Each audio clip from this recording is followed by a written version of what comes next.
ভারতবর্ষ তথা বাংলার মানুষ তখন কুসংস্কারে আচ্ছন্ন ছিল।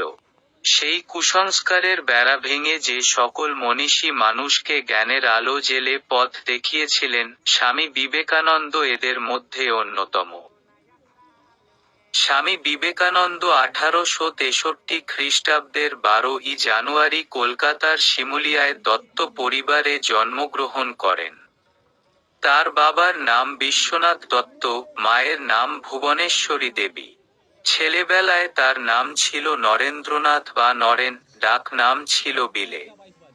ছোটবেলা থেকেই তিনি মেধাবী ছাত্র ছিলেন, কিন্তু ভীষণ ডানপিটে ও জেদি ছেলে ছিলেন।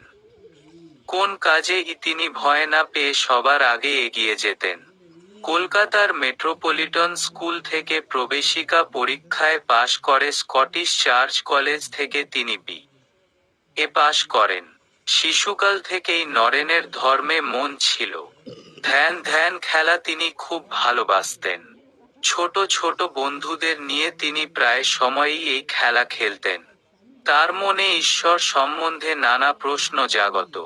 ঠাকুর রামকৃষ্ণদেবের সান্নিধ্য লাভ করে তার আমূল পরিবর্তন ঘটে গেল। ঈশ্বর ও ধর্মীয় নানা বিষয় সম্পর্কে গভীর জ্ঞান ও অনুভূতি রামকৃষ্ণের কাছ থেকে লাভ করলেন। তিনি ঠাকুর রামকৃষ্ণের কাছেই সন্ন্যাস ধর্মে দীক্ষা গ্রহণ করেন। পরে তিনি আমেরিকার চিকাগো শহরে এক ধর্ম সম্মেলনে যোগ দেন ও হিন্দু ধর্মের আদর্শ বক্তৃতার মাধ্যমে সারা বিশ্ব থেকে সম্মেলনে আগত সন্ন্যাসী ও ধর্মসম্প্রদায়ের কাছে তুলে ধরেন। আমেরিকাবাসীগণ ও উপস্থিত সাধু সজ্জনগণ তার ভাষণে মুগ্ধ হন। ওই দেশের অধিবাসী মহিলা মার্গারেট তার শিষ্যত্ব গ্রহণ করেন।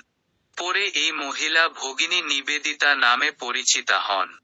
তার বাণী ছিল জীবের সেবাই হল শিবের সেবা, জীবে দয়া করে যেই জন, সেই জন সেবিছে ঈশ্বর। তারই প্রচেষ্টায় 1893 খ্রিস্টাব্দে বেলুর মঠে রামকৃষ্ণ মঠ ও মিশনের প্রতিষ্ঠা হয়।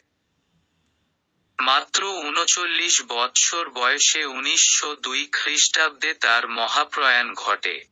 আজ স্বামী বিবেকানন্দ আমাদের কাছে দেহে না থাকলেও তার আদর্শ ও বাণী প্রতিটি মানুষের মনে আশার আলো জ্বেলে চলেছে।